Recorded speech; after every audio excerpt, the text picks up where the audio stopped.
اعوذ باللہ من الشیطان الرجیم بسم اللہ الرحمن الرحیم۔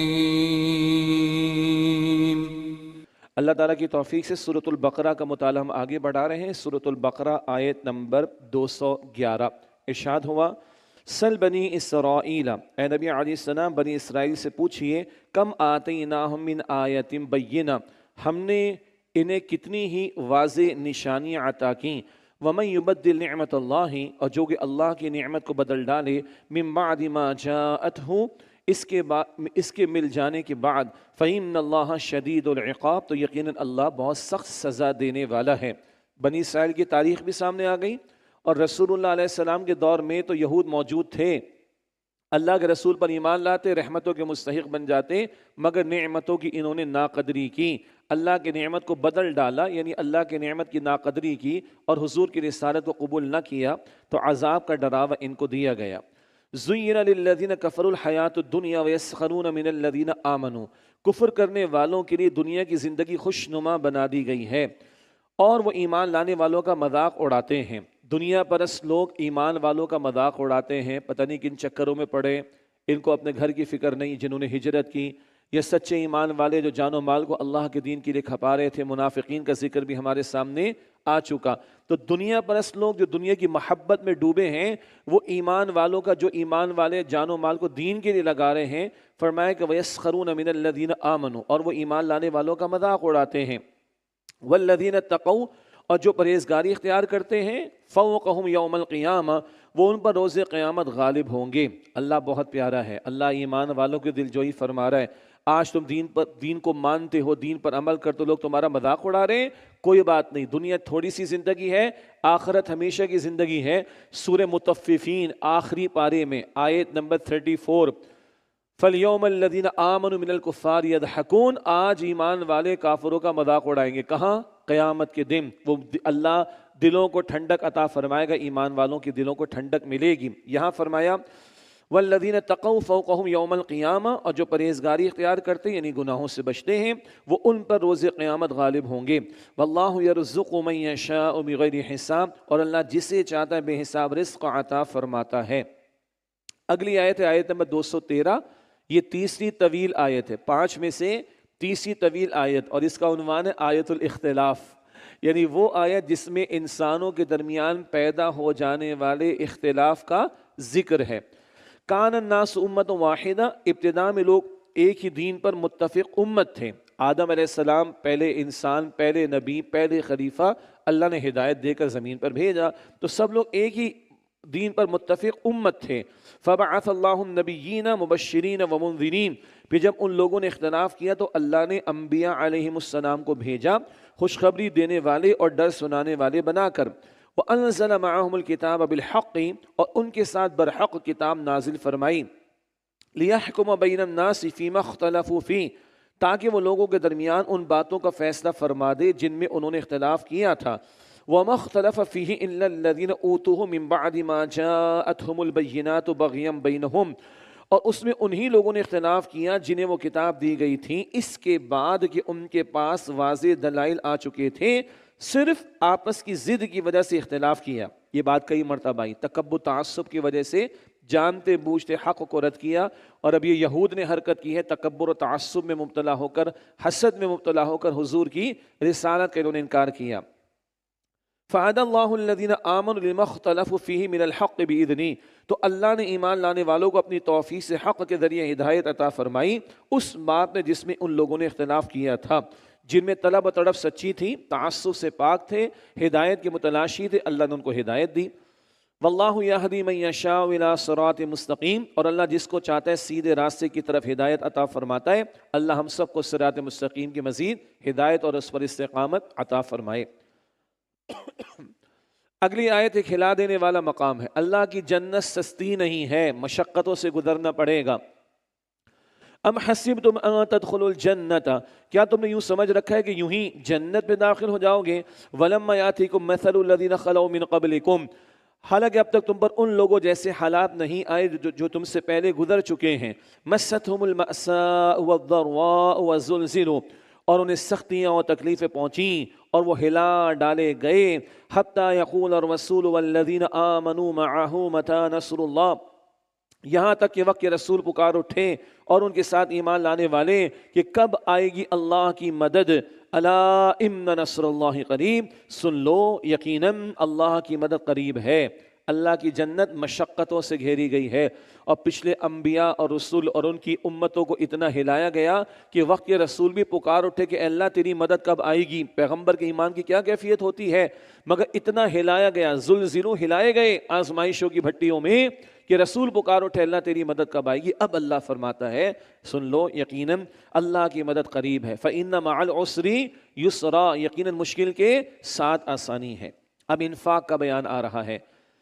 یسألونک ماذا ينفقون، اے نبی علیہ السلام وہ آپ سے سوال کرتے ہیں کہ کیا خرچ کریں، فرمایا قل ما انفقتم من خیر فللوالدین والاقربین والیتام والمساکین وابن السبیل، آپ فرمائیے کہ مال میں سے تم جو بھی خرچ کرو تو خرچ کرو والدین اور رشتہ داروں اور یتیموں اور مسکینوں اور مسافروں کے لیے۔ یہ موضوع بار بار آیا، کن کن لوگوں پر خرچ کرنا ان کا تذکرہ آ رہا ہے۔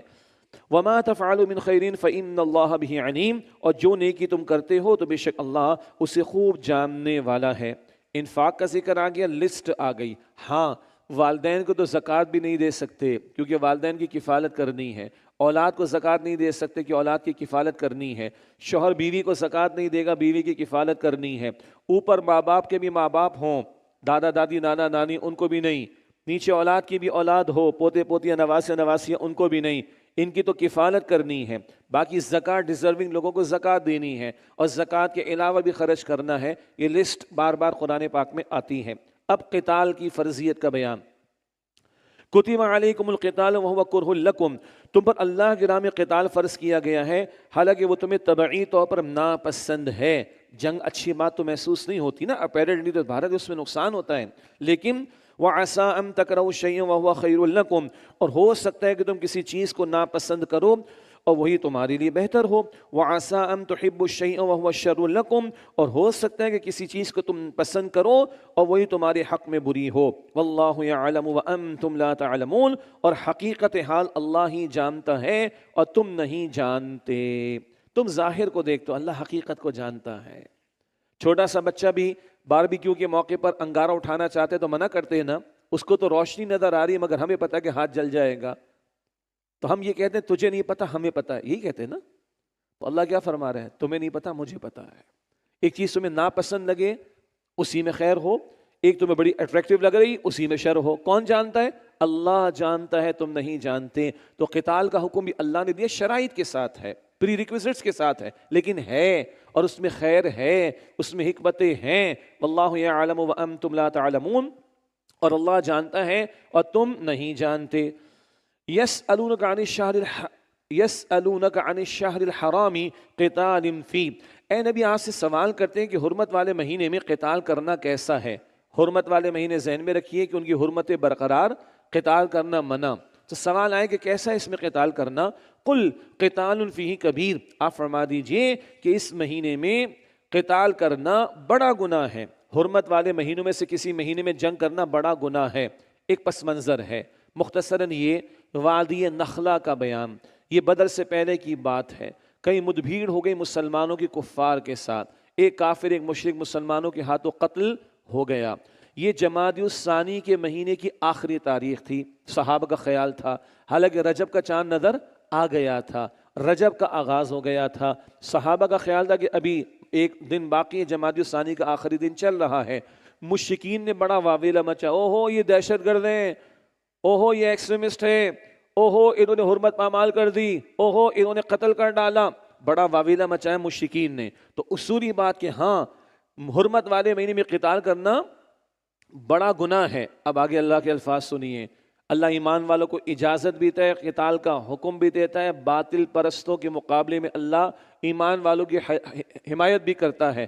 فرمایا وَصَدٌّ عَن سَبِيلِ اللَّهِ، لیکن اللہ کی راہ سے روکنا، وَكُفْرٌ بِهِ، اور اللہ کے ساتھ کفر کرنا، وَالْمَسْجِدِ الْحَرَامِ، اور مسجد حرام سے روکنا، وَإِخْرَاجُ أَهْلِهِ مِنْهُ أَكْبَرُ عِنْدَ اللَّهِ، اور اس کے رہنے والوں کو اس سے نکال دینا اللہ کے نزدیک اس سے بھی بڑا گناہ ہے۔ والفتنۃ اکبر من القتل، اور فتنہ قتل سے بھی بڑا گناہ ہے۔ ایک بندہ قتل ہوا تو تم نے آسمان سر پر اٹھا دیا، تم نے اللہ کے راستے سے روکا، تم نے شرک کیا، تم نے مسجد حرام سے روکا کافروں نے، مشرکوں نے، تم نے اللہ کے بندوں کو وہاں سے نکالا، وہاں کے رہنے والوں کو، تم نے فتنہ برپا کیا ہے، اللہ کے دین کی راہ میں روڑے اٹکائے ہیں، اور یہ فتنہ قتل سے بڑھ کر ہے۔ ایک قتل پہ اتنا واویلا ہے اور تمہارے اتنے بڑے جرائم تمہیں نظر نہیں آتے ہیں۔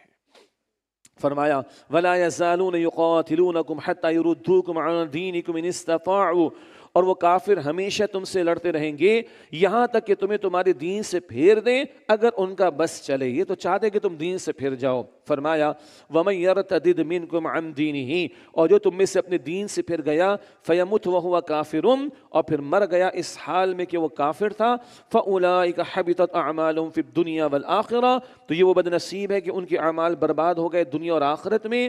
وَأُولَٰئِكَ أَصْحَابُ النَّارِ هُمْ فِيهَا خَالِدُونَ، اور یہ لوگ جہنم والے ہیں، وہ اس میں ہمیشہ رہنے والے ہیں۔ اللہ ہمیں جہنم کے عذاب سے محفوظ رکھے۔ کافر تمہیں دین سے پھیرنا چاہتے ہیں۔ البقرہ آیت نمبر 120 میں ہم نے پڑھا یہود و نصارہ کبھی راضی نہیں ہوں گے جب تک کہ تم ان کی ملت کی پیروی نہ کرو۔ ارتداد ہے دین کے مسلمات اصولی باتوں میں سے کسی کا انکار کرنا اور دین سے نکل جانا۔ ان الذین آمنوا والذین ہاجروا وجاہدوا فی سبیل اللہ، بے شک جو لوگ ایمان لائے اور جنہوں نے ہجرت کی اور اللہ کی راہ میں جہاد کیا، اولئک یرجون رحمت اللہ، یہ وہ لوگ ہیں جو اللہ کی رحمت کی امید رکھتے ہیں۔ اللہ ہم سب پر رحمت نازل فرمائے۔ یہاں بتایا جا رہا ہے رحمت چاہتے ہو نا، رحمت چاہتے ہو تو دیکھو ایمان بھی ضروری، جب موقع ہے تو ہجرت بھی ضروری، راہ خدا میں جہاد بھی ضروری۔ ہجرت کا آغاز ہے گناہوں کو چھوڑ دینا، اور جہاد کا آغاز ہے اپنے نفس سے مجاہدہ کرنا گناہوں سے بچنے کے لیے۔ ہجرت کا آغاز ہے گناہوں کو چھوڑنا، جہاد کا آغاز ہے گناہوں کو چھوڑ کر اللہ کی اطاعت پر کاربند ہونا، اور پھر یہ ہجرت و جہاد کے تقاضے بڑھتے چلے جائیں گے۔ ان تقاضوں کو پورا کرو تو پھر اللہ کی رحمت کے تم امیدوار ہو۔ اولئک یرجون رحمت اللہ، یہ لوگ ہیں جو اللہ کی رحمت کی امید رکھتے ہیں۔ واللہ غفور رحیم، اور اللہ بڑا ہی بخشنے والا نہایت رحم فرمانے والا ہے۔ یسألونک عن الخمر والمیسر، اے نبی علیہ السلام آپ سے سوال کرتے شراب اور جوئے کے بارے میں، ہیں تو دونوں حرام، البتہ ان کی حرمت کے احکامات تدریجاً یعنی گریجولی آئے ہیں۔ یہ فرسٹ ٹائم ابھی ہم پڑھ رہے ہیں، آیت نمبر 219 ہے، شروع کا حکم یہاں پر آیا۔ پھر سورہ نساء کی آیت 43 میں ایک بات آئے گی، سورہ نساء آیت 43، پھر سورہ مائدہ آیت 90 91 میں آخری بات آئے گی، شراب اور جوئے کی حرمت۔ تو یہ تدریجاً احکامات آئے ہیں۔ پہلا حکم کیا ہے؟ یسألونک عن الخمر والمیسر، اے نبی آپ سے سوال کرتے ہیں شراب اور جوئے کے بارے میں، قل فیہما اثم کبیر، آپ فرما دیجئے ان دونوں میں بڑا گناہ ہے، ومنافع للناس، اور لوگوں کے لیے کچھ فائدے بھی ہیں۔ کیا مطلب؟ جوئے میں کبھی لگ گیا تو کما بھی لیا، ہاں، شراب پی کر سمجھا کہ غم غلط کر لیا، ہاں، وقتی طور پر ہے، اس کے بعد جو بیڑا غرق ہوتا ہے صحت کا وہ سب کو پتا ہے، اور جوئے جب پھر ہارتا ہے تو سب کو پتا ہے کہ عزتیں بھی پامال ہوتی ہیں، پھر تو تھوڑا بہت تو فائدہ ہے، لیکن وَإِثْمُهُمَا أَكْبَرُ مِن نَفْعِهِمَا، اور ان دونوں کا گناہ ان کے فائدے سے کہیں زیادہ ہے۔ یہ پہلا حکم، چوکنے ہو جاؤ، فائدہ کم ہے نقصان زیادہ ہے۔ سورہ نساء 43 میں آئے گا نشے کی حالت میں نماز کے قریب نہ جاؤ۔ سورہ مائدہ 90 اور 91 میں آئے گا چھوڑ دو باز آ جاؤ۔ حتمی حکم کدھر؟ سورہ مائدہ آیت 90 اور 91 میں تفصیل آ جائے گی انشاءاللہ۔ یہ پہلا بتا دیا گیا حکم، دیکھو چوکنے رہو، نفع کم ہے نقصان زیادہ ہے۔ اللہ ہم سب کو محفوظ رکھے جی۔ وَيَسْأَلُونَكَ مَاذَا يُنْفِقُونَ، اور وہ آپ سے سوال کرتے ہیں کہ کتنا خرچ کریں، قُلِ الْعَفْوَ، آپ فرما دیجئے جو بھی ضرورت سے زیادہ ہو۔ اللہ اکبر۔ پہلے تھا کن پر خرچ کریں، وہ لسٹ آئی تھی، اب ہے کتنا خرچ کریں، جو تمہاری ضرورت سے زیادہ خرچ کر دو۔ اور آج ہم نے عیاشیوں کو، تعیشات کو ہم نے ضروریات بنا لیا ہے۔ ٹھیک ہو گیا؟ تو ضرورت کو بھی ڈیفائن کرنے کی ضرورت ہے ضرورت کو بھی ڈیفائن کرنے کی ضرورت ہے۔ لگژری آئٹمز کو ہم نے نیڈ سمجھ لیا ہے۔ نہ سمپل اسمارٹ فون اگر ضرورت بن ہی گیا تو کام چل جائے گا۔ اس کے لیے آئی فون کا لیٹسٹ جو بھی ہے مجھے نہیں پتا کتنے کا ہے، وہ آپ کو اور مجھے بھی پتا ہے، اس کو ڈیفائن کرنے کی مجھے ضرورت نہیں ہے، چیک کر لیں۔ تو جو ضرورت سے زیادہ بچے دے دو. یہ ہے جس سطح پر اللہ کے رسول نے زندگی بسر کی، جس سطح پر اللہ کے رسول نے زندگی بسر کی ہے. لیکن یہ اخلاقی تعلیم ہے. زکوٰۃ دے دی ہے، تمہارا مال پاک ہے. صدقات فطر تم نے ادا کر دیے، تمہارا مال پاک ہے، لیکن اور بھی دیا کرو. انتہا کیا ہے؟ جو تمہاری ضرورت پوری باقی دے دو. یہ انتہا ہے نا، تو آئیڈیل اونچا رکھو اور اس کو سامنے رکھ کر آگے سے آگے، مطلب گریڈ بی سی پہ کیوں اتفاق کرو؟ گریڈ اے کی بات کرو، اے پلس کی بات کرو، اے اسٹار کی بات کرو. تو جتنا ضرورت سے زائد دے دو، یہ انتہا ہے. اب میں اور آپ آخرت کو سامنے رکھیں. The bank of Allah unlimited کا جو اناؤنسڈ ریٹرن ہے 700 ٹائمز پلس، اس کو سامنے رکھ کر آگے سے آگے بڑھ کر خرچ کریں. اللہ ہمیں توفیق عطا فرمائے. یہ اخلاقی ہدایت ہے. قانونی ہدایت کیا ہے؟ زکوٰۃ تو دینی پڑے گی. یہ اخلاقی ہدایت ہے. ضرورت سے زیادہ جو ہے وہ دے دو. تو 2.5% زکوٰۃ منیمم اور ضرورت سے زائد دے دو میکسیمم. اب جتنا ایمان بڑھے گا، آخرت کی فکر بڑھے گی، ہم زیادہ سے زیادہ راہ خدا میں دیں گے. اللہ ہمیں توفیق عطا فرمائے. كذلك يبين الله لكم الآيات لعلكم تتفكرون. اسی طرح اللہ تمہارے لیے احکام کو کھول کھول کر واضح فرما دے تاکہ تم غور و فکر کرو. فی الدنیا والآخرہ، دنیا اور آخرت کے معاملات میں غور و فکر کرو. دنیا بھی تم نے گزارنی ہے، شریعت کے مطابق گزارو، کوئی مسئلہ نہیں ہے. دنیا ہی میں رہو گے تو آخرت کی تیاری کرنی ہے نا. تو دنیا کو حسنہ بناؤ تاکہ آخرت بھی حسنہ بن جائے. دنیا اور آخرت کے بارے میں غور و فکر کرو. وَيَسْأَلُونَكَ عَنِ الْيَتَامَى، اور آپ سے اے نبی علیہ السلام یتیموں کے بارے میں سوال کرتے ہیں. یہ ہیں وہ سوالات جو صحابہ کرام نے کیے ہیں. 6000 سے زیادہ آیات ہیں قرآن پاک میں، اور یہ چند سوالات ہیں صحابہ کرام کے. they were very practical people. کم سوالات، عمل بہت، عمل بہت، عمل بہت. اور گنتی کے 14 سوالات میکسیمم صحابہ کرام کے قرآن پاک میں ہیں عمل سے متعلق. پہلا اوپر آ گیا، پہلے شراب و جوئے کے بارے میں سوال. ایمانی محنت اتنی ہوئی کہ اوپر خود سوال ہو رہا ہے، حضور بتائیے شراب و جوئے کے بارے میں کیا حکم، حضور بتائیے یتیموں کے بارے میں کیا حکم ہے. اللہ اکبر. یہ صحابہ کا سوال ہے، عملی سوال ہے. وَيَسْأَلُونَكَ عَنِ الْيَتَامَى، اور آپ سے یتیموں کے بارے میں سوال کرتے ہیں. قُلْ إِصْلَاحٌ لَهُمْ خَيْرٌ، آپ فرما دیجئے ان کی خیر خواہی بہتر ہے. وَإِن تُخَالِطُوهُمْ فَإِخْوَانُكُمْ، اور اگر تم ان کے ساتھ مل جل کر رہو تو وہ تمہارے بھائی ہیں. سبحان اللہ. بھائی کہہ کر یتیم بچوں اور بچیوں کے بارے میں کیا پیاری تعلیم عطا کی جا رہی ہے. البتہ یتیموں کے بارے میں زیادہ تفصیل سورہ نساء میں آئے گی انشاءاللہ، وہاں پڑھیں گے تفصیل سے انشاءاللہ تعالی مزید. وَإِن تُخَالِطُوهُمْ فَإِخْوَانُكُمْ، اور اگر تم ان کے ساتھ مل جل کر رہو تو وہ تمہارے بھائی ہیں. یعنی اگر کسی یتیم بچے کے والد نے کچھ مال چھوڑا اور یہ بچہ تمہاری کفالت میں آ گیا، اب اس کی ہنڈیاں الگ بناؤ، اپنا سالن الگ بناؤ تو مشکل پڑ جائے گی نا، تو ملا کر چل سکتے ہو. اللہ آگے فرما رہا ہے واللہ یعلم المفسد من المصلح، اور اللہ خوب جانتا ہے فساد کرنے والے کو اصلاح کرنے والے سے. کون یتیم کا مال ہڑپ کرنے میں لگا ہوا اللہ کو پتہ ہے، اور کون نیک نیتی کے ساتھ اس بچے یا بچی کی کفالت کرے گا اللہ کو پتہ ہے. ہاں، حضور نے فرمایا صلی اللہ علیہ وسلم، حضور فرماتے ہیں میں اور یتیم کی کفالت کرنے والا دونوں جنت میں ساتھ ہوں گے. ٹھیک ہے بھائی، یہ میرا ہاتھ ہے، صحابہ نے ادب سکھایا ہے، وہ حضور کا ہاتھ تھا. حضور نے اپنے مبارک ہاتھ کی 2 انگلیاں ملا کر دکھایا، ایسے میں اور یتیم کی کفالت کرنے والا جنت میں ساتھ ہوں گے. کسی نے کہا حضور میرا دل سخت ہو گیا. آج کس قدر دل سخت ہو گئے، حضور میرا دل سخت ہو گیا صلی اللہ علیہ وسلم. آپ نے فرمایا جاؤ کسی یتیم کے سر پر ہاتھ پھیرو، اللہ تمہارے دل کو نرمی عطا فرما دے گا. حضور فرماتے مسلمانوں کے گھروں میں سے بہترین گھر وہ ہے جہاں کسی یتیم کے ساتھ بھلا سلوک ہو، اور مسلمانوں کے گھروں میں سے بدترین گھر وہ ہے جہاں کسی یتیم کے ساتھ برا سلوک ہوتا ہو. جب موقع ملے کوشش کریں کہ یتیم بچے بچیاں چلیں، براہ راست کفالت نہیں تو کوئی شکل کہ ان کے ساتھ ہم تعاون کر سکیں، منیمم اتنا تو ہم کریں. اللہ مجھے اور آپ کو، ہم سب کو اس کی توفیق عطا فرمائے. اللہ وَيَسْأَلُونَكَ عَنِ الْيَتَامَى، اور اے نبی علیہ السلام وہ آپ سے یتیموں کے بارے میں سوال کرتے ہیں. قُلْ إِصْلَاحٌ لَهُمْ خَيْرٌ، آپ فرما دیجئے ان کی خیر خواہی بہتر ہے. وَإِن تُخَالِطُوهُمْ فَإِخْوَانُكُمْ، اور اگر تم ان کے ساتھ مل جل کر رہو تو وہ تمہارے بھائی ہیں. وَاللَّهُ يَعْلَمُ الْمُفْسِدَ مِنَ الْمُصْلِحِ، اور اللہ خوب جانتا ہے فساد کرنے والے کو اصلاح کرنے والے کے مقابلے میں. وَلَوْ شَاءَ اللَّهُ لَأَعَانَتَكُمْ، اور اگر اللہ چاہتا تو یقیناً تمہیں مشقت میں ڈال دیتا، لیکن نہیں، اگر یتیم کے مال کو تم اپنے مال کے ساتھ ملا کر اس کی کفالت کرو تو اللہ نے اجازت دی ہے. ان اللہ عزیز الحکیم، بے شک اللہ بہت غالب ہے، بڑی حکمت والا ہے۔ ولا تنکحوا المشرکات حتی یؤمن، اور مشرک عورتوں سے نکاح نہ کرو یہاں تک کہ وہ ایمان لے آئیں۔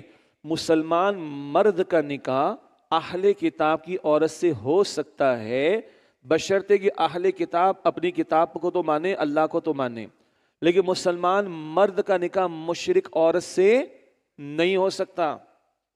آپ کے میرے شہر کی لڑکیاں استغفر اللہ وہ ہندوؤں سے نکاح کرنا چاہتی ہیں، ہمارے آپ کے ملک کی لڑکیاں اور لڑکے وہ ہندوؤں سے نکاح کرنا چاہ رہے ہیں، منع ہے۔ مسلمان مرد کا بھی نکاح مشرک عورت سے منع ہے، بھارت میں ہو رہا ہے، پاکستان میں ہو رہا ہے، منع ہے۔ وَلَا تَنْكِحُوا الْمُشْرِكَاتِ حَتَّى يُؤْمِنْ، اور مشرک عورتوں سے نکاح نہ کرو یہاں تک کہ وہ ایمان لے آئیں۔ وَلَأَمَةٌ مُؤْمِنَةٌ خَيْرٌ مِّن مُشْرِكَةٍ وَلَوْ أَعْجَبَتْكُمْ، اور یقیناً ایک مسلمان کنیز ایک آزاد مشرک عورت سے بہتر ہے، اگرچہ وہ مشرکہ تمہیں بہت پسند آئے، اس کا حسن ہے، اس کا جمال ہے، اس کی اٹریکشن ہے، اس کا مال ہے، اس کی دولت ہے، لیکن ایک مسلمان کنیز بہتر ہے ایک آزاد مشرکہ عورت کے مقابلے میں، چاہے وہ مشرکہ عورت جو ہے تمہیں کتنا ہی متاثر کرے۔ وَلَا تُنْكِحُوا الْمُشْرِكِينَ، اور مسلمان عورتوں کو مشرک مردوں کے نکاح میں نہ دینا، حَتَّى يُؤْمِنُوا، یہاں تک کہ وہ ایمان لے آئیں۔ وَلَعَبْدٌ مُؤْمِنٌ خَيْرٌ مِّن مُشْرِكٍ وَلَوْ أَعْجَبَكُمْ، اور یقینا ایک مومن غلام آزاد مشرک سے بہتر ہے، اگرچہ وہ مشرک تمہیں پسند آئے، وہ مالدار ہے اور نہ جانے کیا کچھ ہے، سمارٹ لوکنگ ہے اور گیٹ اپ بڑا زبردست ہے اور ڈیشنگ قسم کے اس کے سارے گٹس اور پتہ نہیں کیا کچھ ہیں۔ نو، ایک مسلمان غلام ایک مشرک سے بہتر ہے، اگرچہ وہ مشرک تمہیں پسند آئے۔ دو ٹوک بات کیا ہے؟ اولئک یدعون الی النار، یہ مشرک تو جہنم کی طرف بلاتے ہیں، شرک جہنم میں لے جانے والا ہے۔ واللہ یدعو الی الجنۃ والمغفرۃ بإذنہ، اور اللہ اپنی توفیق سے جنت اور بخشش کی طرف، مغفرت کی طرف بلاتا ہے۔ یہ مشرک جہنم کی طرف لے جانے کی دعوت دے رہے ہیں، اللہ مغفرت و جنت کی طرف بلاتا ہے۔ یہ گڑیا گڈے کا کھیل نہیں ہے نکاح کا معاملہ، شوہر بیوی کے ایک دوسرے پر اثرات ہوتے ہیں، قلبی گہرا تعلق قائم ہوتا ہے، ایک دوسرے پر اثرات ہوتے ہیں، پھر اولاد پر بھی اثرات ہوتے ہیں۔ تو مشرک سے نکاح منع، یہ مشرک جہنم کی طرف بلاتے ہیں، اللہ اپنے فضل سے اپنی توفیق سے جنت اور مغفرت کی طرف بلاتا ہے۔ وَيُبَيِّنُ آيَاتِهِ لِلنَّاسِ لَعَلَّهُمْ يَتَذَكَّرُونَ، اور اللہ واضح فرماتا ہے اپنی آیات لوگوں کے لیے تاکہ وہ نصیحت حاصل کریں۔ یہ مشرکوں کے بارے میں۔ باقی مسلمان مرد کا اہل کتاب کی عورت سے نکاح جائز ہے شرائط کے ساتھ، یہ سورہ نساء میں 5ویں پارے کے شروع میں آئے گا، لیکن مسلمان عورت کا نکاح اہل کتاب کے مرد سے بھی نہیں ہو سکتا۔ اب ہے 28واں رکوع سورہ البقرہ کا، رکوع نمبر 28، 29، 30، 31، یہ 4 رکوع مسلسل ہیں گھریلو زندگی کے بارے میں۔ یہاں ذکر آئے گا نکاح کے ضمن میں بھی، طلاق کے ضمن میں بھی، خلا کے ضمن میں بھی، عدت کے ضمن میں بھی، بیوہ کی عدت کے بارے میں، مطلقہ عورت ڈائیورس جو خاتون اس کی عدت کے بارے میں، بچے کو دودھ پلانے کا معاملہ، مہر کا معاملہ، یہ سارے معاملات ادھر بیان ہو رہے ہیں۔ کہاں ہم قتال کی بات کر رہے ہیں، غلبہ دین کی بات کر رہے ہیں اس کلام میں، جہاد فی سبیل اللہ، قتال فی سبیل اللہ، مشرکین سے ٹاکرا، مشرکین سے جنگ، اور کہاں گھریلو زندگی۔ بہت اہم مقام ہے، بہت اہم مقام ہے، بہت اہم مقام ہے۔ آج گھر ٹوٹ رہے ہیں، بگڑ رہے ہیں، برباد ہو رہے ہیں، اس مقام پر بڑی اہم ہدایات ہمارے سامنے آ رہی ہیں۔ فرمایا وَيَسْأَلُونَكَ عَنِ الْمَحِيضِ، اور اے نبی علیہ السلام آپ سے حیض کے بارے میں سوال کرتے ہیں، خواتین کے مخصوص ایام۔ قُلْ هُوَ أَذًى، آپ فرما دیجئے وہ گندگی ہے، یعنی ناپاکی کا معاملہ ہوتا ہے۔ فَاعْتَزِلُوا النِّسَاءَ فِي الْمَحِيضِ، لہذا عورتوں سے حیض کی حالت میں الگ رہا کرو۔ وَلَا تَقْرَبُوهُنَّ حَتَّى يَطْهُرْنَ، اور ان کے قریب نہ جایا کرو یہاں تک کہ وہ پاک ہو جائیں۔ الگ رہا کرو کیا مطلب؟ ہندو مت میں، یہودیت میں عورت کو ان دنوں میں اچھوت بنا کر بالکل الگ کر دیا جاتا ہے، یہ انتہا ہے غلط۔ اور مسیحیت کے ماننے والے ان دنوں میں بھی تعلق قائم کرتے ہیں، یہ دوسری انتہا ہے۔ اسلام عدل کی بات کرتا ہے، اعتدال کی بات کرتا ہے، زوجین کا جو حتمی تعلق ہے آخری وہ منع ہے، باقی ساتھ سونا، کھانا، پینا، گپ شپ کرنا، لطف اندوز ہونا سب حلال ہے، لیکن زوجین کا حتمی تعلق ہے وہ قائم کرنا منع ہے۔ یہ ہے جو اس مقام پر پہلی بات. ولا تقربوہن حتی یطہرن، اور ان کے قریب نہ جایا کرو یہاں تک کہ وہ پاک ہو جائیں. مراد جب خاتون پاک ہوگی تو اس نے غسل کرنا ہے، غسل کرنے کے بعد اب وہ پاک ہو گئی ہے، اب زوجین کا تعلق جو حتمی ہے وہ قائم کیا جا سکتا ہے. اس ناپاکی کے ایام میں تعلق قائم کرنا منع ہے. فَإِذَا تَطَهَّرْنَ فَأْتُوهُنَّ مِنْ حَيْثُ أَمَرَكُمُ اللَّهُ، پھر جب وہ پاک ہو جائیں تو ان کے پاس اس طرح آؤ جیسے اللہ نے تمہیں حکم دیا ہے. اللہ نے فطرت میں یہ بات رکھی ہے زوجین کے تعلق کے حوالے سے، سب کو معلوم ہے. آگے ایک اور اہم نقطہ بھی بعد میں آئے گا. فَأْتُوهُنَّ مِنْ حَيْثُ أَمَرَكُمُ اللَّهُ، تو ان کے پاس اس طرح جاؤ جیسے اللہ نے تمہیں حکم دیا. اگلی آیت کا اگلا ٹکڑا بہت پیارا ہے اور پیارا ہے. إِنَّ اللَّهَ يُحِبُّ التَّوَّابِينَ وَيُحِبُّ الْمُتَطَهِّرِينَ، بے شک اللہ بہت توبہ کرنے والوں سے محبت فرماتا ہے اور وہ خوب پاکیزگی اختیار کرنے والوں سے محبت فرماتا ہے. توبہ کرنے والوں سے محبت فرماتا ہے اور خوب پاکیزگی اختیار کرنے والوں سے. ایک ہے جسم کی پاکیزگی، ایک ہے روح کی پاکیزگی. سبحان اللہ. توبہ کیا ہے؟ روح کا غسل ہے. توبہ کیا ہے؟ روح کا غسل. گناہ سے روح آلودہ ہو جاتی ہے، توبہ کرو، پاک کرو اس کو. تو اس کا ذکر پہلے، روح کی پاکیزگی پہلے، جسم کی پاکیزگی کا ذکر بعد میں. روح زیادہ اہم ہے تو اللہ توبہ کرنے والوں کو اور خوب پاکیزگی کرنے والوں کو پسند فرماتا ہے. نساؤکم حرث لکم، تمہاری بیویاں تمہاری کھیتیاں ہیں. کیا مطلب؟ انسان بیج کیوں ڈالتا ہے؟ فصل کے حصول کے لیے، ٹھیک ہے، تاکہ فصل ملے گی. تو زوجین کے تعلق کا ایک بڑا حاصل جہاں سکون کا حصول ہے، وہیں ایک بڑا حاصل اولاد کا حصول بھی ہے. نساؤکم حرث لکم، تمہاری بیویاں تمہاری کھیتیاں ہیں. بڑی پیاری پیاری باتیں مفسرین نے لکھی. تو کھیت کو ایسے ہی چھوڑ دیتے ہیں، اس کی حفاظت کرتے ہیں. حفاظت کرتے. مرد کو اللہ نے پروٹیکشن کی ذمہ داری دی ہے. ایک عورت اپنے شوہر کے ساتھ جب رہے تو وہ اپنے آپ کو پروٹیکشن میں محفوظ سمجھے، پروٹیکشن میں محسوس کرے، محفوظ سمجھے اپنے آپ کو. تو جیسے کھیت کی حفاظت ہوتی ہے، انڈسٹری لگا تو اس کی تم حفاظت کرتے ہو اور سارے معاملات کو دیکھتے ہو. اب اس بیوی کی کفالت، اس کی حاجات کو پورا کرنا، اس کے معاملات کو پرسکون بنانا، اس کے جو بھی سارے تقاضے ہیں یہ شوہر کے ذمے ہیں. محض خالی تعلق کا قائم کرنا تمہارے ذمہ نہیں ہے، تعلق سے آگے بڑھ کر کفالت کی ذمہ داری بھی ہے. نساؤکم حرث لکم، تمہاری بیویاں تمہاری کھیتیاں ہیں. فأتوا حرثکم انا شئتم، تو اپنی کھیتی میں جاؤ جس طرح تم چاہو، لطف اندوزی اختیار کرو. ہاں، وقدموا لانفسکم، اور اپنے لیے آگے کی تدبیر کرو. ایک معنی یہ ہے اس نکاح سے ایمان محفوظ رہتا ہے، اس نکاح سے حیا محفوظ رہتی ہے. تو اپنے ایمان کو سلامت رکھو اور نیک اعمال کی تیاری کرو. ایک اور دوسرا آگے کی تیاری سے ایک مراد اولاد کا حصول بھی ہے. یہ جو نعرے چل رہے ہیں نا، بچے دو ہی اچھے، ایک کے بعد ابھی نہیں، دو کے بعد کبھی نہیں، یہ غیر اسلامی نعرہ ہے، غیر اسلامی نعرہ ہے. اس پر ہم بات کریں گے آئندہ کبھی انشاءاللہ تعالی. اللہ کے پیغمبر علیہ السلام نے فرمایا کہ میں اپنے اس امتی پر فخر محسوس کروں گا قیامت کے دن جس کے ذریعے میرے رب نے میری امت میں اضافہ کیا ہوگا. تو اولاد کا حصول یہ بھی مقصد ہے بہت بڑا نکاح کا. فرمایا کہ وقدموا لانفسکم، اور اپنے لیے آگے کی تدبیر کرو. واتقوا اللہ، اور اللہ کی نافرمانی سے ڈرو. واعلموا انکم ملاقو، اور خوب جان لو کہ تم اس اللہ سے ملاقات کرنے والے ہو. اللہ سے ملاقات ہوگی نا تو اللہ شوہروں سے بیویوں کے بارے میں پوچھے گا، اور اللہ بیویوں سے شوہروں کا مال، ان کا گھر، ان کا بستر، ان کی اولاد کے بارے میں پوچھے گا. یہ بخاری شریف میں رسول اللہ علیہ السلام کی حدیث موجود ہے. یہ گھر گھر ہستی کے معاملات میں اللہ کا ڈر اختیار کرو، اللہ فرما رہا ہے. اس کی کون فکر کرے گا؟ جو قرآن کے قریب آئے گا، جو دین کے اندر آگے بڑھے گا. باقی اللہ معاف کرے، اللہ معاف کرے، جن کو اللہ کا خوف نہیں وہ نکاح تھوڑی کرتے، وہ تو زنا کرتے، پھر غیر فطری زندگی گزارتے. یہ تو وہ فکر کرے گا جو اللہ کو مانے گا، جس کو آخرت کا احساس ہوگا. یہ نقطہ بار بار آگے کام آئے گا، اللہ کا ڈر، اللہ کے سامنے جواب دہی کا احساس. وَعَلَمُوا أَنَّكُمْ مُلَاقُو، اور خوب جان لو کہ تم اس اللہ سے ملاقات کرنے والے ہو. وَبَشِّرِ الْمُؤْمِنِينَ، اور اے نبی علیہ السلام ایمان والوں کو خوشخبری سنا دیجئے. مراد ان کے لیے اللہ کے ہاں اجر و ثواب تیار ہے. وَلَا تَجْعَلُوا اللَّهَ عُرْضَةً لِأَيْمَانِكُمْ، اور اللہ کے نام کو اپنی قسموں کے لیے آڑ نہ بنایا کرو. أَن تَبَرُّوا وَتَتَّقُوا وَتُصْلِحُوا بَيْنَ النَّاسِ، کہ تم نیکی اور پرہیزگاری اور لوگوں کے درمیان صلح کی کوشش نہ کرو گے. واللہ سمیع علیم، اور اللہ خوب سننے والا، خوب علم رکھنے والا ہے.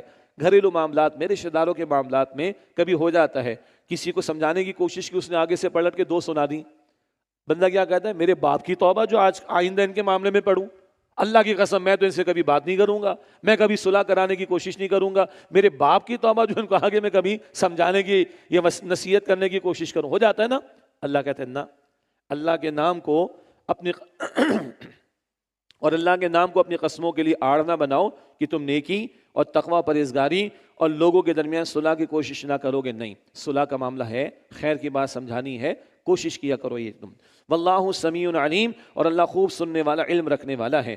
لا یؤاخذکم اللہ باللغو فی ایمانکم، اللہ تمہاری لا یعنی قسموں پر گرفت نہیں کرے گا۔ لا یعنی قسمیں جیسے عربوں کا انداز تھا، ہر بات پر قسم، واللہ واللہ باللہ باللہ، عربوں کا معاملہ تھا، تو بلا ارادہ بندے قسم کھا لیتے ہیں، بات بات پہ قسم اٹھا لیتے ہیں، یہ درست نہیں ہے۔ لیکن اس پر پکڑ نہیں، پکڑ سے مراد ایک قسم ہوتی جو پورے ارادے کے ساتھ اٹھائی جاتی ہے، اس کو توڑا جائے گا تو کفارہ دینا پڑے گا، بات ابھی آئے گی۔ لیکن لایانی قسمیں ان پر پکڑ نہیں۔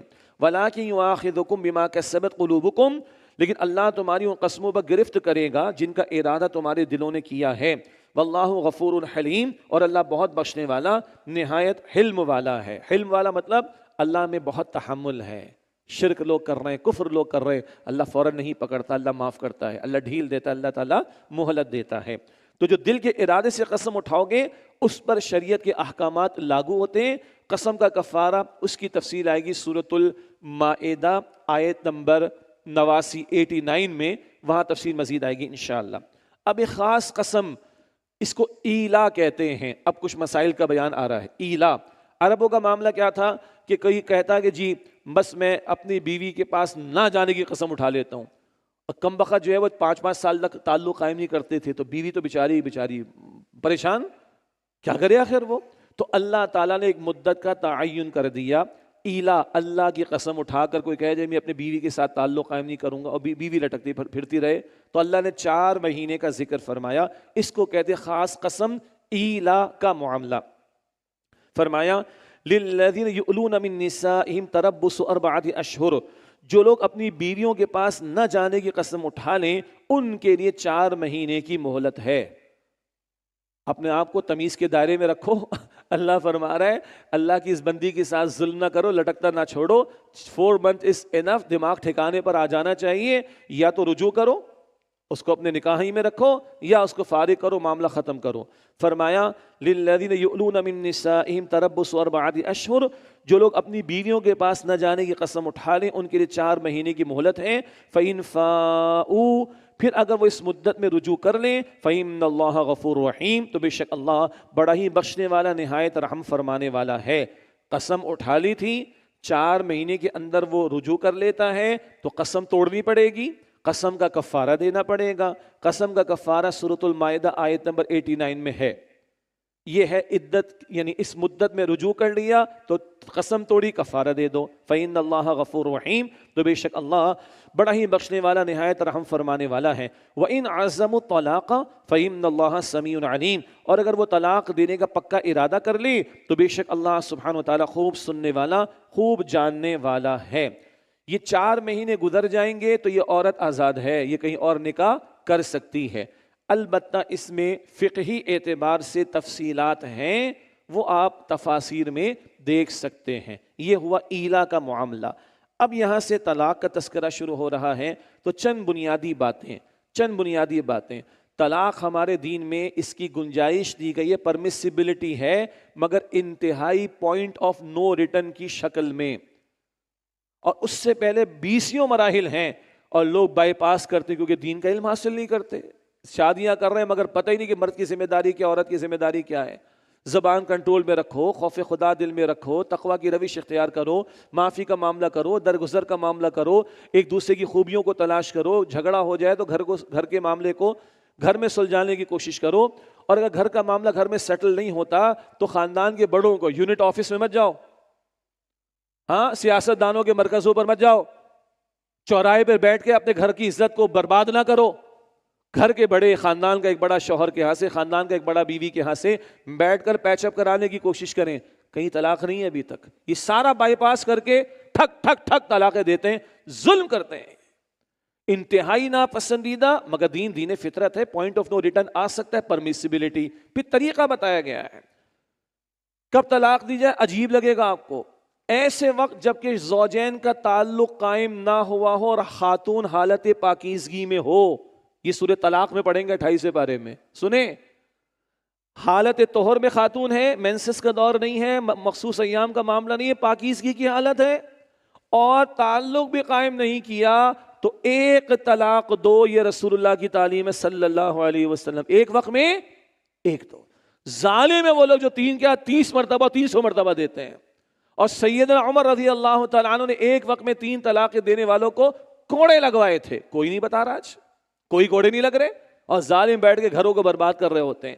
باقی تفصیلات ایک وقت میں ایک وقت میں 3، وہ علم آپ کو بھی ہے، وہ علماء سے مسائل پوچھیں گے، اپنے اپنے مکتب فکر کے علماء سے مسئلہ پوچھ لیں.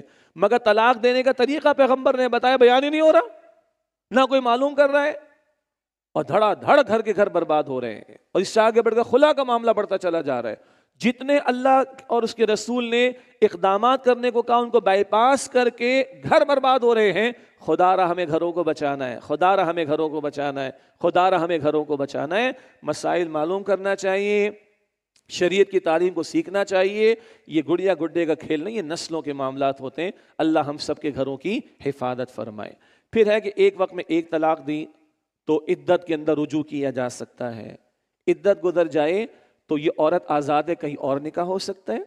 اور اگر یہی شوہر جو پہلے تھا اس نے ایک ابھی تک طلاق دی ہے اور عدت گزر جائے تو نیا نکاح کر کے دونوں تعلق قائم کر سکتے ہیں.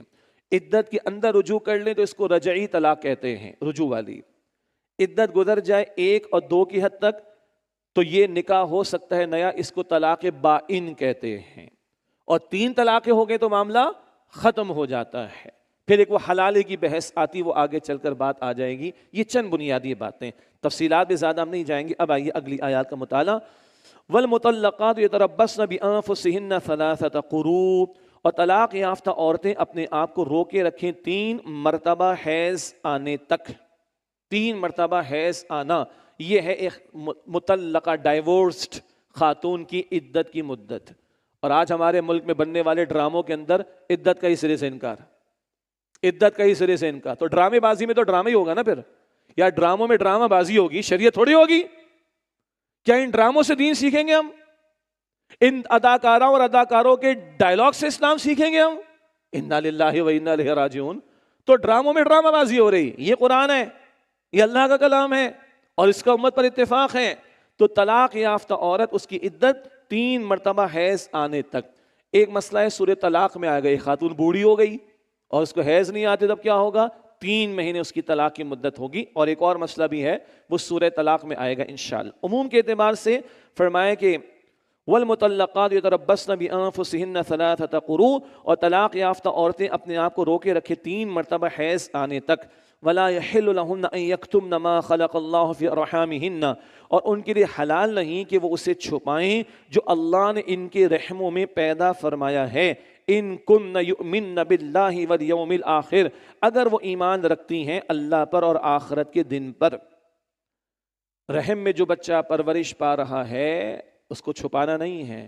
ہمارے دین میں نسب کی اہمیت ہے نا، وراثت میں حصہ نسب کی بنیاد پر ہوگا، محرم نامحرم کی تمیز نسب کی بنیاد پر ہوگی، اینڈ سو آن. کوئی وارث ہوگا تو نسب کی بنیاد پر، اینڈ سو آن. تو یہ نسب کا معاملہ ہمارے دین میں بڑا اہم ہے. ان کے لیے حلال نہیں کہ وہ چھپائیں اس کو جو اللہ نے ان کے رحموں میں پیدا فرمایا ہے اگر وہ ایمان رکھتی ہیں اللہ پر اور آخرت کے دن پر. وَبُعُولَتُهُنَّ أَحَقُّ بِرَدِّهِنَّ فِي ذَلِكَ إِنْ أَرَادُوا إِصْلَاحًا، اور ان کے شوہر اس مدت میں انہیں اپنی زوجیت میں لوٹا لینے کے زیادہ حقدار ہیں اگر وہ اصلاح کا ارادہ رکھتے ہوں. کیا مطلب؟ 1 طلاق کی حد تک، 2 طلاق کی حد تک رجوع کا امکان ہے، یہ شوہر کا اختیار ہے. وَلَهُنَّ مِثْلُ الَّذِي عَلَيْهِنَّ بِالْمَعْرُوفِ، اور ان عورتوں کے بھی حقوق مردوں پر ہیں جیسے ان مردوں کے حقوق، اور ان کے بھی حقوق مردوں پر ہیں جیسے ان عورتوں پر مردوں کے حقوق ہیں. یہ ترجمہ بڑا دلچسپ ہے.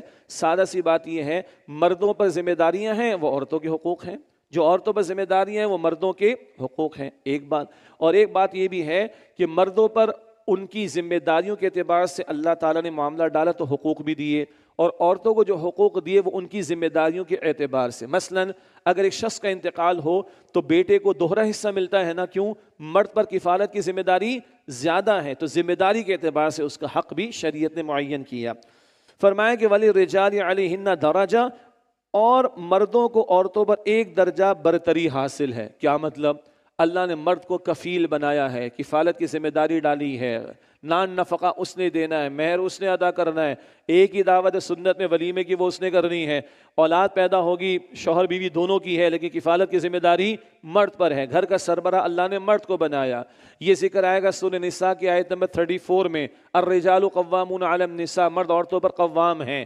جب وہاں پہنچیں گے تو مردوں کو ایک غلط فہمی ہے وہ بھی دور کر لیں گے انشاءاللہ, اور عورتوں کو ایک پریشانی ہے وہ بھی دور کر لیں گے انشاءاللہ. لیکن ہمیں ویٹ کرنا پڑے گا سورہ نساء کی آیت نمبر 34 تک پہنچنے کے حوالے سے انشاءاللہ. واللہ عزیز حکیم, اور اللہ بہت غالب بڑی حکمت والا ہے. الطلاق مرتان, طلاق تو 2 بار ہے, یعنی 2 بار کی حد تک رجوع کا امکان ہے. فَإِمْسَاكُمْ بِمَعْرُوفٍ أَوْ تَسْرِيحٌ بِإِحْسَانٍ, پھر یا تو بیوی کو بھلائی کے ساتھ روک لیا جائے یا خوش اسلوبی سے چھوڑ دیا جائے. الفاظ پہ غور کیجئے گا, خوش اسلوبی سے چھوڑ دیا جائے. طلاق انتہائی نا خوشگوار معاملہ, انتہائی کڑوا گھوٹ, لیکن اللہ کہتا ہے یہ کڑوے معاملے کو بھی اگر ختم کرنا ہے تو خوش اسلوبی کے ساتھ کرنا. یہ نوٹ کیجئے, یہ بات بار بار آئے گی. وَلَا يَحِلُّ لَكُمْ أَن تَأْخُذُوا مِمَّا آتَيْتُمُوهُنَّ شَيْئًا, اور تمہارے لیے حلال نہیں کہ تم انہیں جو کچھ دے چکے ہو اس میں سے کچھ بھی واپس لو. بھائی بیوی کو نکاح میں لائے تھے, خوشی خوشی لائے تھے نا, تو پلاٹ بھی دے دیا, سونا بھی دے دیا, زیور بھی دے دیا, کیش بھی دے دیا, بہت کچھ دے دیا. جو دے دیا وہ دے دیا, اب مانگو کہ طلاق دے رہے تو واپس کرو, نہ نہ نہ نہ, یہ بات سمجھ نہیں آتی. تو رسول اللہ نے عجیب مثال دی صلی اللہ علیہ وسلم. اللہ کے رسول نے کتے کی مثال دی, کس قدر عجیب بات ہے. کرایت آ رہی نا, حضور نے فرمایا کسی کو تحفہ دے کر واپس مانگنا یہ ایسا ہی ہے جیسے کتا الٹی کرے, ایک ڈاگ وومیٹنگ کرے اور اس کو چاٹے. سمجھ آ رہی؟ کیا دنیا مجھے اور آپ کو نفسیات سائیکالوجی سکھائے گی جو پیغمبر نے سکھائی ہے صلی اللہ علیہ وسلم. ان باتوں کو لوگ مسئلہ سمجھتے ہی نہیں ہیں, بڑا لائٹ لیتے ہیں, اور پیغمبر بتا رہے یہ اتنا خراب معاملہ ہے, یہ اتنا کراہیت والا معاملہ ہے جیسے کتا قے کرے, ڈاگ وومیٹنگ کرے اور اس کو چاٹے. جتنا یہ گندا ہے نا, تو تم نے خوشی خوشی اپنی بیوی کو جو کچھ دے دیا وہ دے دیا, اب تم مانگتے ہو کہ تجھے میں فارغ کر رہا ہوں تو واپس کر. تو یہ مانگنا ایسے ہی ہے جیسے کتے کا اپنی وومیٹنگ کو چاٹنا. ان باتوں کا خیال کون رکھے گا؟ وہ جس کو اللہ کا خوف ہوگا. باہر کون پوچھتا ہے؟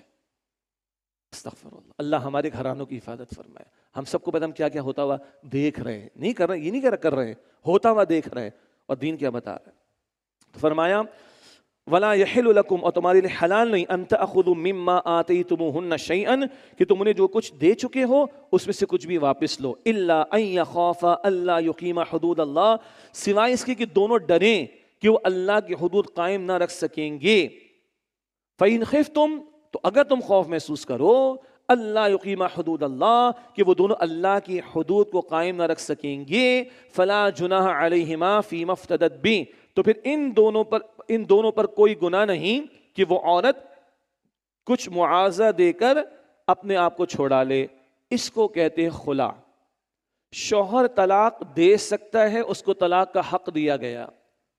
بیوی طلاق مانگ سکتی ہے, بیوی خلا مانگ سکتی ہے, یعنی آزادی حاصل کرنا چاہ سکتی ہے, اس کو خلا کہتے ہیں. اور خلا اگر ایک خاتون اپنے شوہر سے مانگے تو اس صورت میں اس کو کچھ مال چھوڑنا پڑے گا. اس صورت میں تو شوہر لے سکتا ہے, ادروائز شوہر طلاق دے تو کچھ لے نہیں سکتا. کتے والی مثال ذہن میں رکھ لیجئے گا. لیکن بیوی خلا مانگے تو شوہر بیوی کو کچھ چھوڑنا پڑے گا. اس میں بڑی حکمتیں ہیں, تفصیل کا اس وقت موقع نہیں ہے. لیکن یاد رکھیں یہ طلاق اور خلا سے پہلے 20 باتیں میں نے چند اشارتاً کہیں, باقی قرآن پاک کے مطالعے میں وہ آتی رہیں گی. ان کو بائی پاس کر کے طلاق اور خلا نہیں ہے, وہ سب کچھ کر کے دیکھ لیں. سب کچھ کرنے کے بعد نہیں ہوتا تو پھر ایک دفعہ کا معاملہ, شوہر ایک دفعہ طلاق دے, رجوع کا امکان رہے گا نا. یہ راستہ ہے جو شریعت نے ہمیں عطا فرمایا. پوائنٹ آف نو ریٹرن آ سکتا ہے کبھی, تو اس کا وے آؤٹ بتایا گیا. تلک حدود اللہ, یہ اللہ کی حدود ہیں، فلا تعتدوها، تو ان سے تجاوز مت کرو. These are the boundaries set by Allah the Almighty. اللہ کی حدود ہیں. یہ نکاح، طلاق، عدت، رضاعت، ان کو کھلواڑ نہ بناؤ، یہ ڈرامے نہ چلاؤ ان کے اوپر. این جی اوز جو ہے دماغ خراب نہ کریں، گھروں کو برباد نہ کریں، لڑکیوں کے دماغوں کو آسمان پر نہ پہنچائیں، گھروں کو توڑنے کی کوشش نہ کرو. یہ اللہ کی حدود ہے، مت کھیلو ان کے ساتھ. فلا تعتدوها، ان سے تجاوز مت کرو. ومن يتعد حدود اللہ، اور جس نے اللہ کی حدود سے تجاوز کیا، فاولئک هم الظالمون، تو وہی لوگ ظالم ہیں. یہ قرآن جو قتال کی بات بھی کرتا ہے، انفاق کی بات بھی کرتا ہے، وہ یہ احکامات بیان کر رہا ہے. جو قرآن رمضان کے احکام کو حدود قرار دیتا ہے، وہی قرآن گھر گھر ہستی کے معاملات کو بھی حدود اللہ قرار دے رہا ہے، اللہ کی حدود.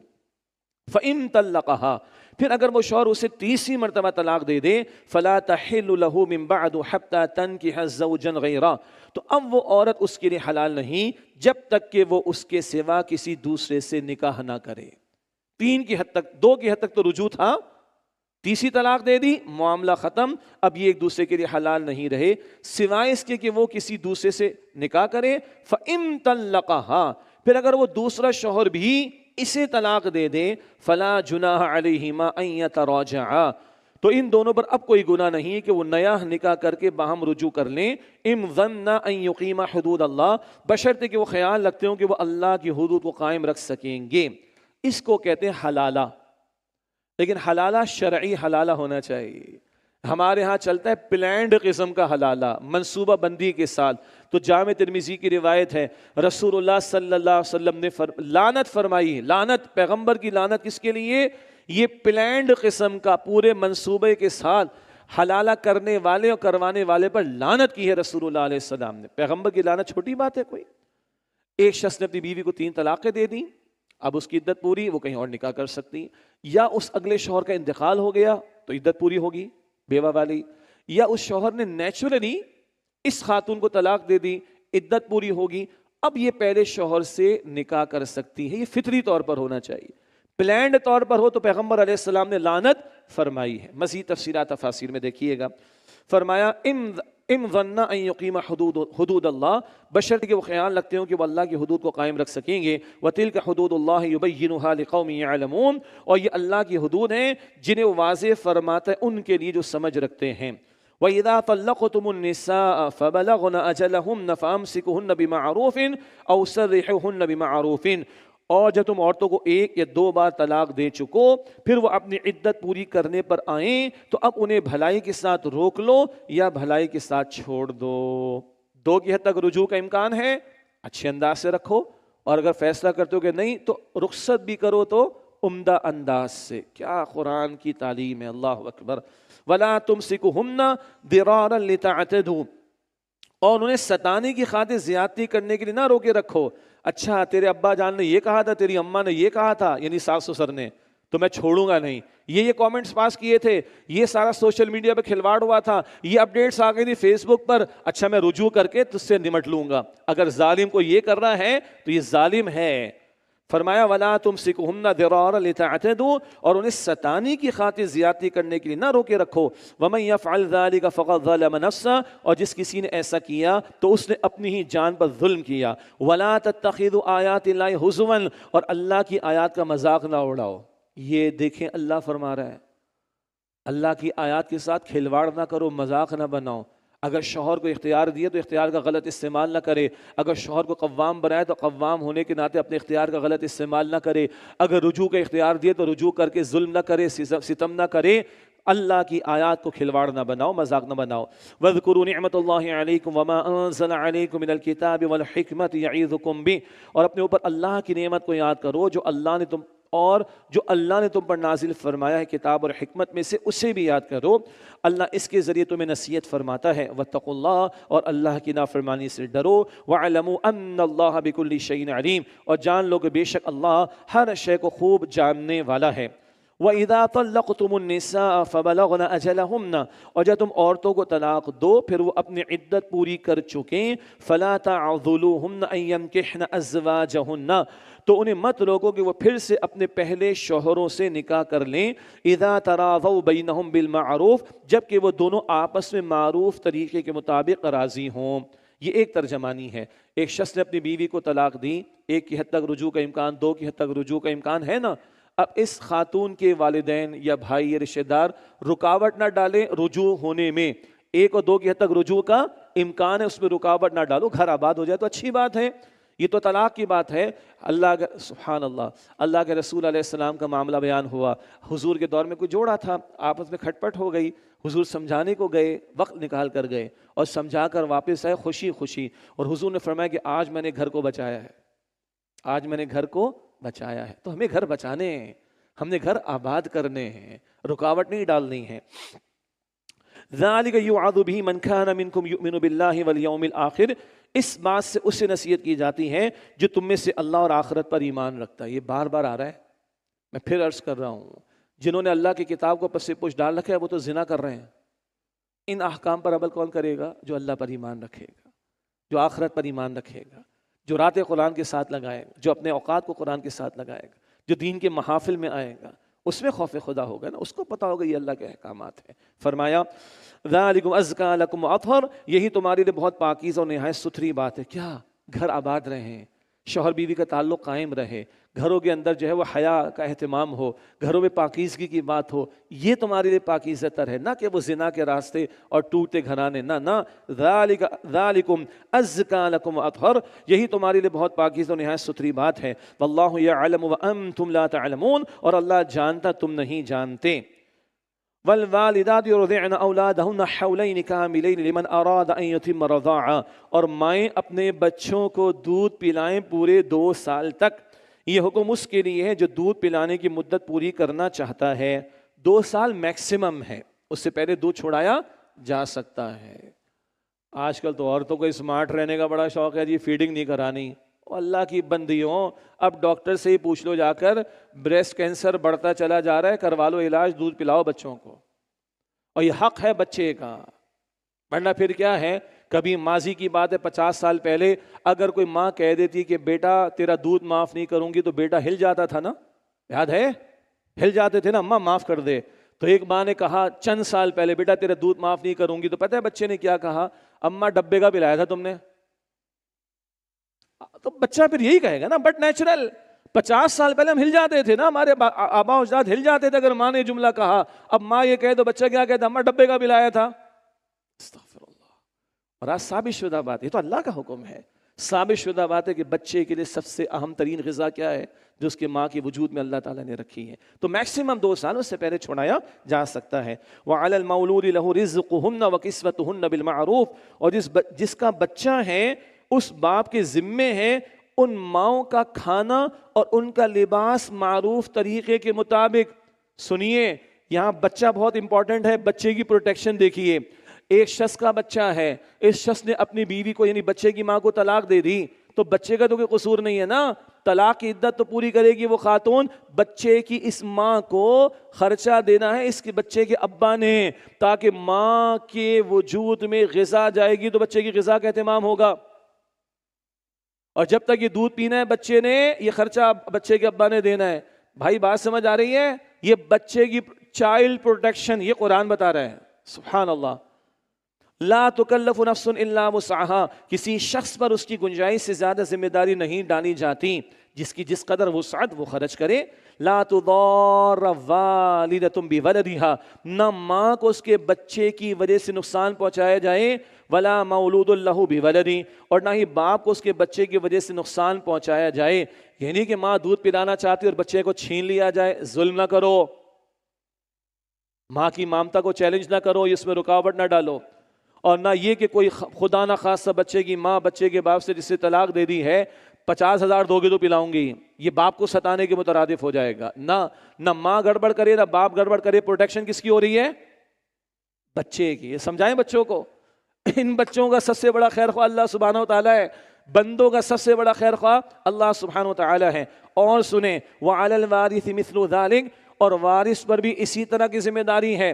اگر اس بچے کے باپ کا انتقال ہو گیا اور دودھ پینا ہے بھی اس نے، تو اس کی ماں پر وہ لوگ خرچہ دیں گے یا خرچ کریں گے جو کل اس بچے کے وارث بنیں گے، جو کل اس بچے کے وارث بنیں گے۔ جو مرد ابھی ہیں ان کے ذمے ہوگا اس بچے کی ماں پر خرچ کریں، تاکہ ماں کے وجود میں غذا جائے گی تو بچے کو غذا ملے گی۔ بھائی یہ قرآن ہے، یہ عجیب کلام ہے، خدا کی قسم، اللہ اکبر۔ فَإِنْ أَرَادَ فِصَالًا عَنْ تَرَاضٍ مِّنْهُمَا وَتَشَاوُرٍ فَلَا جُنَاحَ عَلَيْهِمَا، تو اگر وہ دونوں دودھ چھڑانے کا ارادہ کر لیں اپنی باہمی رضامندی اور مشورے سے، تو ان دونوں پر کوئی گناہ نہیں ہے۔ فار اینی ریزن ماں پلا نہیں سکتی، فار اینی ریزن، یا چھڑانا چاہتے ہیں باہمی مشاورت کے ساتھ تو چھڑا سکتے ہیں۔ وَإِنْ أَرَدْتُمْ أَن تَسْتَرْضِعُوا أَوْلَادَكُمْ، اور اگر تم چاہو کہ تم کسی دائیہ سے اپنی اولاد کو دودھ پلواؤ، کسی اور خاتون سے دودھ پلوانا چاہو، فَلَا جُنَاحَ عَلَيْكُمْ، تو بھی تم پر کوئی گناہ نہیں ہے۔ اذا سلمتم ما آتیتم بالمعروف، جبکہ تم اس خاتون کو پورا پورا ادا کر دو جو بھی تم نے بھلے طریقے پر دینا طے کیا ہے۔ کسی اور عورت سے دودھ پلواؤ گے تو خرچہ دو اس کو، تاکہ اس کے وجود میں غذا جائے گی تو بچے کو غذا ملے گی۔ واتقوا اللہ، اللہ اکبر، اللہ کہہ رہے یہ بچے کے دودھ پلانے کے معاملے میں بھی اللہ سے ڈرو، یہ گھر گھر ہنسی کے معاملات کو سلجھانے میں بھی اللہ سے ڈرو۔ واتقوا اللہ، اور اللہ کی نافرمانی سے ڈرو۔ وَاعْلَمُوا أَنَّ اللَّهَ بِمَا تَعْمَلُونَ بَصِيرٌ، اور جان لو کہ بے شک جو تم کر رہے ہو اللہ اسے خوب دیکھنے والا ہے۔ وَالَّذِينَ يَتَوَفَّوْنَ مِنْكُمْ وَيَذَرُونَ أَزْوَاجًا، اور جو لوگ تم میں سے فوت ہو جائیں اور بیویاں چھوڑ جائیں، يَتَرَبَّصْنَ بِأَنفُسِهِنَّ أَرْبَعَةَ أَشْهُرٍ وَعَشْرًا، تو چاہیے کہ وہ بیویاں اپنے آپ کو 4 مہینے اور 10 دن انتظار میں رکھیں۔ یہ بیوہ کی عدت کی مدت کا بیان ہے، بیوہ کی عدت کی مدت کا بیان ہے، 4 مہینے 10 دن قمری تاریخ کے اعتبار سے، یہ ہے عدت بیوہ کی 4 مہینے 10 دن۔ فَإِذَا بَلَغْنَ أَجَلَهُنَّ فَلَا جُنَاحَ عَلَيْكُمْ فِي مَا فَعَلْنَ فِي أَنفُسِهِنَّ بِالْمَعْرُوفِ، تو جب وہ بیوائیں اپنی عدت کی مدت پوری کر لیں تو تم پر کوئی گناہ نہیں ہے کہ وہ جو بھی اپنے حق میں معروف طریقے کے مطابق فیصلہ کریں۔ وَاللَّهُ بِمَا تَعْمَلُونَ خَبِيرٌ، اور جو کچھ تم کر رہے ہو اللہ اس سے خوب واقف ہے۔ یعنی بیوہ کی عدت پوری ہو گئی، اگر وہ کہیں نکاح کی خواہش مند ہے تو اس میں رکاوٹ نہ ڈالو۔ ہندوانہ تہذیب کے اثرات لے کر آئے نا، ہمارے یہاں بھی کیا ہے جی، جل کر ستی ہو جائے، شوہر کی چتا کے ساتھ جل جائے، بیوہ کا نکاح نہ ہو۔ یہ ظلم تو انہوں نے کیا ہندو مت کے ماننے والوں نے، اور مسلمانوں میں بھی ظالم کھڑے ہو گئے جو بیوہ کے نکاح کو معیوب سمجھتے ہیں، معاذ اللہ۔ اور اللہ کے رسول علیہ السلام نے اماں عائشہ کنواری تھیں، باقی سارے نکاح جو کیے کن سے کیے؟ بیوہ عورتوں سے کیے۔ اللہ کے پیغمبر نے اگر یتیم کی کفالت پر جنت کی بشارت دی تو حضور نے فرمایا جو کسی بیوہ کی کفالت میں لگ جائے، کسی بیوہ کے ساتھ حسن سلوک کرے، وہ اللہ کی راہ میں لگا ہوا ہے۔ یہ اللہ کے پیغمبر فرما رہے علیہ الصلوۃ والسلام۔ اگر کچھ لوگوں میں سنت پر عمل کرنے کی ہمت نہیں ہے تو کوئی بات نہیں، لیکن انکار تو نہ کریں، بیوہ کے نکاح پر کامنٹس پاس نہ کریں۔ ایسے غلیظ قسم کے کامنٹس لوگ پاس کرتے ہیں کہ ہل جاتا ہے بندہ، میں نہیں کوٹ کر سکتا آپ کے سامنے۔ اللہ فرما رہے فلا جناح علیکم، تم پر کوئی حرج کی بات نہیں، کوئی گناہ نہیں، فیما فعلن فی انفسہن بالمعروف، کہ وہ جو بھی اپنے حق میں معروف طریقے کے مطابق فیصلہ کریں۔ واللہ بما تعملون خبیر، اور جو کچھ تم کر رہے ہو اللہ اس سے خوب واقف ہے۔ ولا جناح علیکم فیما عرضتم به من خطبۃ النساء او اکننتم فی انفسکم، اور تم پر کوئی گناہ نہیں اس بات میں کہ عورتوں کو اشارے سے نکاح کا پیغام دو یا تم اس ارادے کو اپنے دلوں میں پوشیدہ رکھو۔ علیم اللہ انکم ستذکرونہن، اللہ جانتا ہے کہ تم ان کا خیال تو دل میں لاؤ گے۔ ولکن لا تواعدوہن سرا، لیکن ان سے کوئی خفیہ طور پر وعدہ نہ کرنا، الا ان تقولوا قولا معروفا، سوائے اس کے کہ تم کوئی بھلی بات کہو۔ ولا تعزموا عقدۃ النکاح، اور نکاح کی گرہ پکی نہ کرنا، حتی یبلغ الکتاب اجلہ، یہاں تک کہ عدت کا حکم اپنی مدت کو پہنچ جائے۔ کیا مطلب؟ ایک خاتون بیوہ ہے، کوئی شخص کو بھلا معاملہ کرنا چاہتا ہے، حتیٰ کہ اس سے نکاح کرنا چاہتا ہے، تو فرمایا جا رہا ہے کہ دیکھو ابھی کوئی پکا معاملہ نہ کرنا، اشاروں کی نام میں کوئی بات پہنچوا سکتے ہو۔ فقہاء نے لکھا بھئی اللہ خیال کرے گا، تمہارا گھر آباد ہو جائے گا، تمہاری پروٹیکشن کا اہتمام ہو جائے گا، یہ اشارے کنایوں میں تو ٹھیک ہے، لیکن کوئی خفیہ طور پر وعدہ نہ کرنا، بس یہ کہ تم کوئی بھلی بات کہہ سکتے ہو اور وہ گھر کی خواتین سے کہلوائی جا سکتی ہے بھلی بات، لیکن جب تک عدت پوری نہ ہو جائے نکاح نہیں ہو سکتا۔ اب نوٹ کر لیں، یہ بیوہ کے بارے میں ہے، ٹیکنیکل بات، یہ بیوہ کے بارے میں ہے۔ ایک خاتون کو اس کے شوہر نے طلاق دی 1 کی حد تک اور 2 کی حد تک، تو ابھی اس کا اختیار ہے نا کہ وہ شوہر رجوع کر لے، ادھر کوئی پیغام نہ بھجوانا۔ بات سمجھ آ رہی؟ جو طلاق یافتہ اس کے بارے میں نہیں ہے یہ، کیونکہ 1-2 کی حد تک اس کے شوہر کا حق ہے کہ وہ رجوع کر سکتا ہے۔ یہ بیوہ کے بارے میں ہے، مگر وہ بھی اشارے کنایوں میں معاملہ ہو جائے۔ فرمایا کہ وَلَا تَعْزِمُ عُقْدَةَ النِّكَاحِ حَتَّى يَبْلُغَ الْكِتَابُ أَجَلَهُ، اور نکاح کی گرہ پکی نہ کرنا یہاں تک کہ عدت کا حکم اپنی مدت کو پہنچ جائے۔ وَعْلَمُوا، اور جان لو، أَنَّ اللَّهَ يَعْلَمُ مَا فِي أَنفُسِكُمْ فَاحْذَرُوهُ، بے شک اللہ جانتا ہے جو کچھ تمہارے دلوں میں ہے، لہذا اس اللہ سے ڈرتے رہو۔ وَعْلَمُوا أَنَّ اللَّهَ غَفُورٌ حَلِيمٌ، اور جان لو بے شک اللہ بہت بخشنے والا بڑا حلم والا ہے۔ لا جناح علیکم ان طلقتم النساء ما لم تمسوهن او تفرضوا لهن فریضہ، تم پر کوئی گناہ نہیں ہے اگر تم عورتوں کو طلاق دے دو جن کو تم نے ابھی چھوا ہی نہیں اور تم نے ان کا مہر مقرر نہیں کیا۔ ومتعوهن، اور ان کو کچھ خرچہ دو، کوئی تحفہ وغیرہ۔ بڑی عجیب بات آ رہی ہے۔ وعلی الموسع قدرہ وعلی المقتر قدرہ، خوشحال اپنی حیثیت کے مطابق دے اور تنگ دست اپنی گنجائش کے مطابق دے۔ کیا مسئلہ بتایا جا رہا ہے؟ نکاح ہوا، رخصتی نہیں ہوئی، تو رخصتی سے پہلے اگر طلاق دے دی اور مہر مقرر نہیں تھا تو کچھ دینا تو لازم نہیں ہے۔ لیکن اللہ کا کلام دیکھیں بھائی، بڑا پیارا کلام ہے۔ وَمَتِّعُوهُنَّ، کچھ مال و متاع دے دو، مثلا کوئی جوڑا دے دو۔ کتنا عجیب لگ رہا ہے، طلاق دے دی ہے، رخصتی بھی نہیں ہوئی ہے، گھر میں بھی لے کر نہیں آئے، وہ مہر مقرر نہیں تو کوئی جوڑا دے دو، کوئی تحفہ دے دو، کوئی گفٹ دے دو۔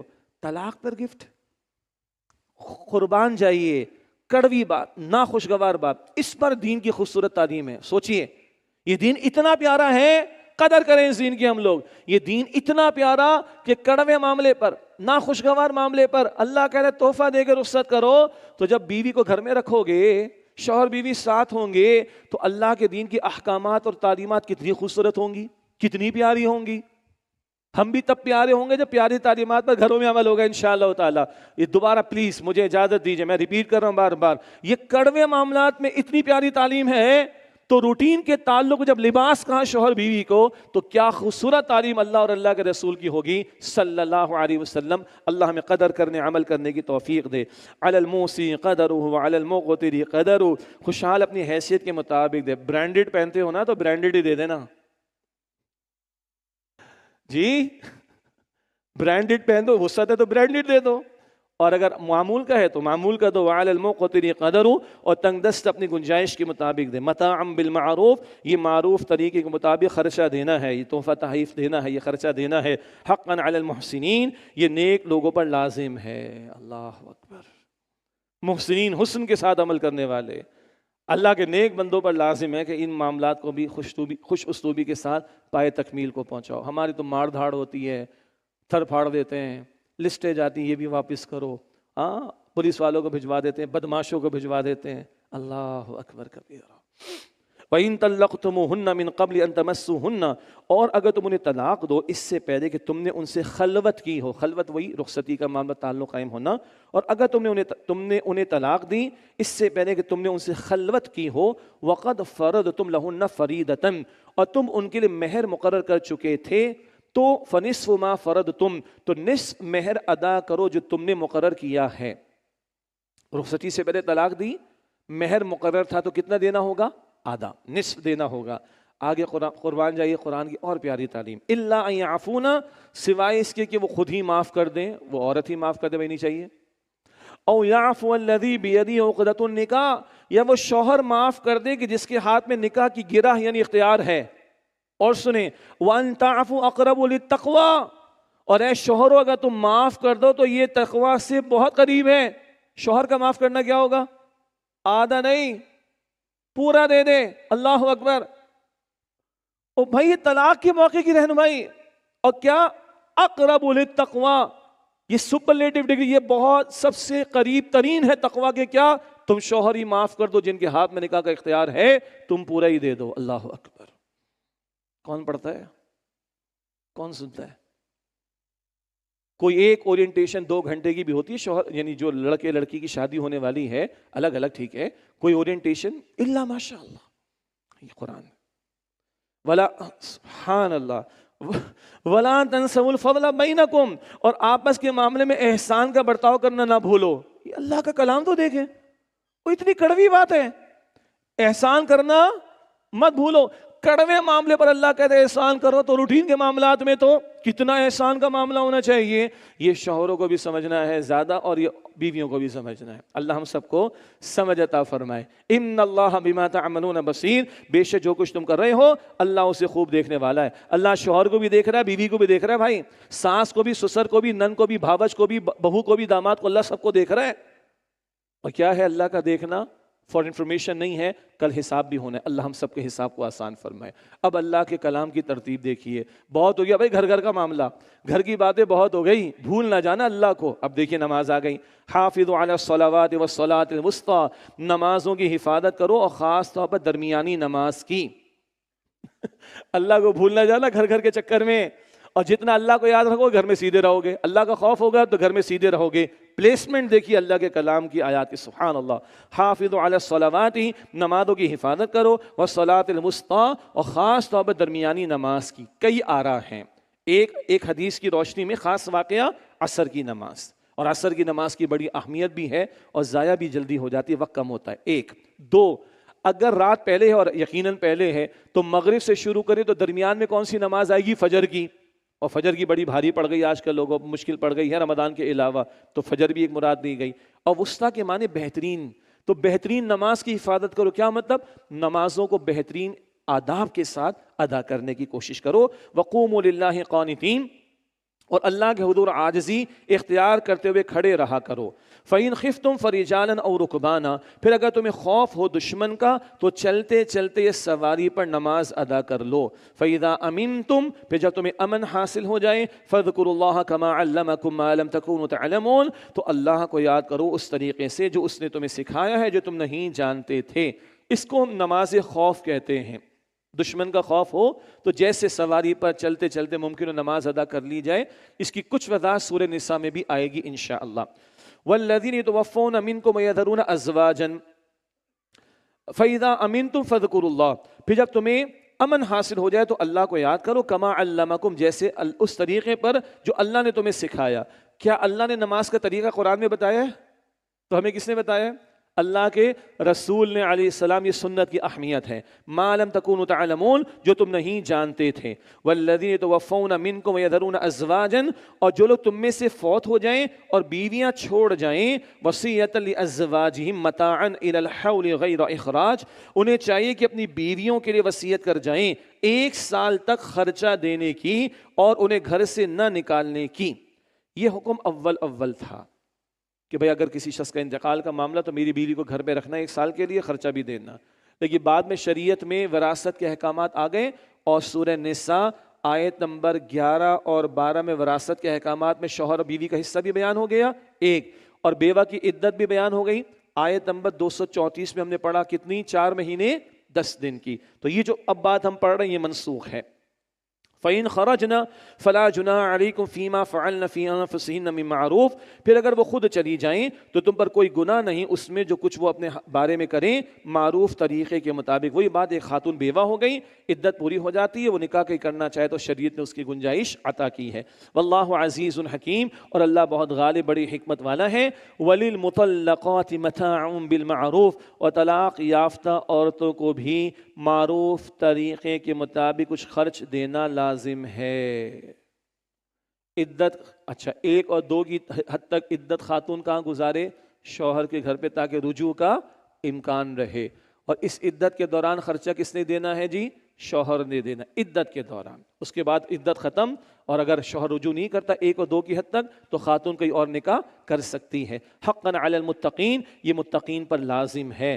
کذالک یبین اللہ لکم آیاتہ لعلکم تعقلون، اسی طرح سے اللہ تمہارے لیے احکام کھول کر بیان فرماتا ہے تاکہ تم سمجھو۔ اللہ ہمیں ان احکام کو یقین عطا فرمائے، اللہ میرے آپ کے ہم سب کے گھرانوں کی حفاظت فرمائے، تقوی والی زندگی عطا فرمائے، وہ لباس والی کیفیت زوجین کو ہمارے گھروں میں اللہ عطا فرمائے۔ اللہ ہم سب کی تمام مسلمانوں کی مغفرت فرمائے، اللہ رحمت فرمائے، جہنم سے آزاد فرمائے، اللہ ہم سب کو جنت الفردوس عطا فرمائے۔